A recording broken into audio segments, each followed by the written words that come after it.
এখন না দিয়ে খাওয়া হচ্ছে না। প্রথমবারে অ্যালোভেরা খাচ্ছি আমি। শুনেছি অ্যালোভেরা খাওয়া যায় কিন্তু ভীষণ তিতিয়ে।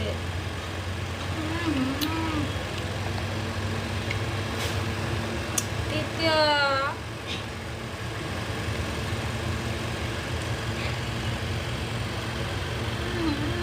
তিতো একদম তিতো খাওয়া যাচ্ছে না।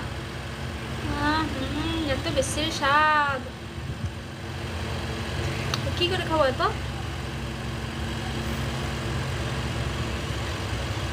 খাওয়া যাচ্ছে না, ভীষণ তিতো। এর স্বাদ একদম বিচ্ছিরি। মানুষ তো করে খাওয়া ভালো, কিন্তু এ খাতে গেলে একদম মানে নলিতে হাতে তিতে যাচ্ছে। আমার দ্বারা সম্ভব না ভাই, এর থেকে মহিমায় ফেলি।